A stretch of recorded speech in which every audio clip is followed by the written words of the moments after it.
Alright, what's up, guys? So, I'm gonna talk to you guys about some religious shit happening here. Every day I wake up, there's this thing called atheist experience or heathen experience. And it's basically about atheists talking with religious people, and the religious people usually sound retarded because they don't really know how to back things up. Now, I'm gonna give you guys my three evidences of God. Now, the thing with science is that they don't consider things evidence unless it's consistent. But the word evidence to me is like if something is evident as to you, then it is what it is. But since it has to apply to everybody, it's not enough. So basically, evidence is subjective. So if evidence is subjective, then if you experience some of these things, evidence will be for you, but it's not going to be for everybody. So you can take it for what it is, and you can choose to be objective. That's your choice. But I feel like that way of being is a belief system in itself. So being objective is a belief system in itself. It's like a rejection of God. Some people say, oh, they remain unconvinced. Or, okay, but that's not everybody. I don't want to try to convince you guys that there is a God, but I want you guys to stray away from darkness, and I wanted to lead you on the right path because it's important. God is therapeutic. If somebody dies, you can believe that they're gonna go to the next life. If you're going through some issues in life, you can always say, God, have mercy. If you feel very angry, you can always go to like Google some things about God. Some quotes about what does God say about this, what God said about that. If you feel heartbroken, you can look up what God says about this, what God says about that.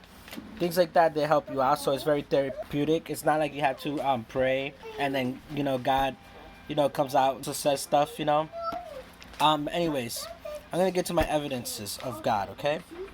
Um, Evidence number one is the fine-tuned theory. Okay, so the Earth, if it was 1 inch closer to the sun or 1 inch further away, it'd be either too hot or too cold for life.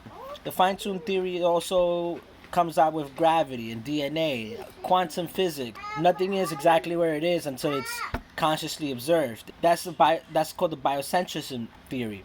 The biocentrism theory is that the universe was life and then had to give birth to life. So the universe to me is alive. The universe is love, and that's what God is. And I feel like religion kind of complicates that and makes it hard for people to understand.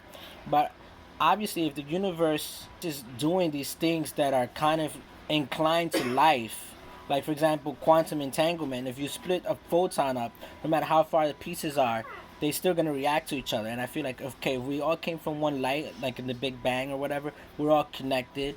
We're all part of that same light. We're all part of this oneness.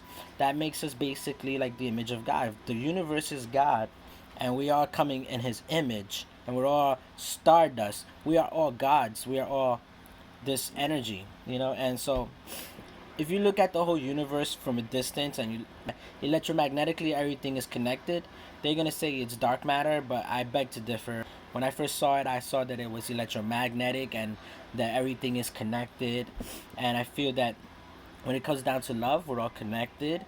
We all need each other. If you can't lock somebody in a room for a long time, they'll go mad. They need that social interaction. You look at animals and everything needs each other. People need each other, and people want to say, oh well, this is just out of the need to survive.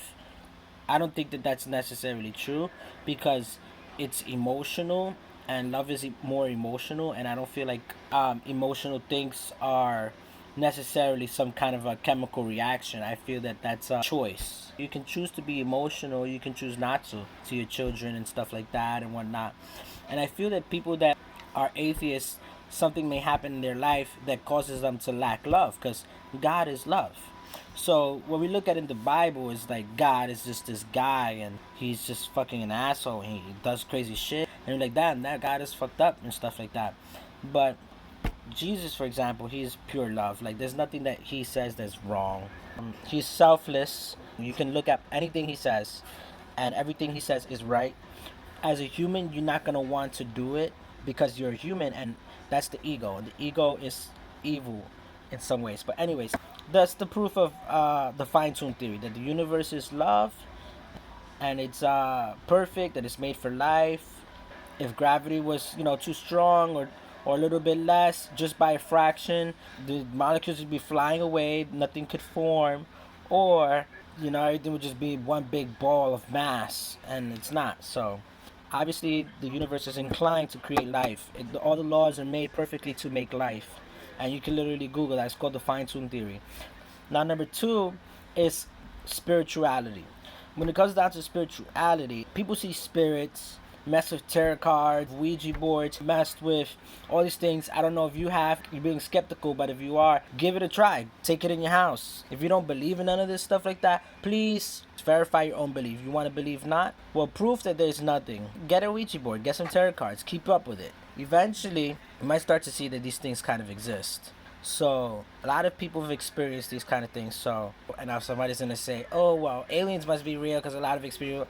That's a different story. I don't know. Maybe it is real too. But a lot of people experience, spiritual stuff like that more than it comes down to aliens.